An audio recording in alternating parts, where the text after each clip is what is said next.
اللهم صل على محمد وآل محمد.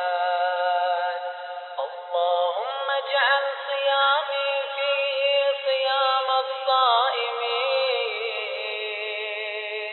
وقيامي فيه قيام القائمين، ونبهني فيه عن نومة الغافلين، وهب لي جرمي فيه يا إله العالمين، واعف عني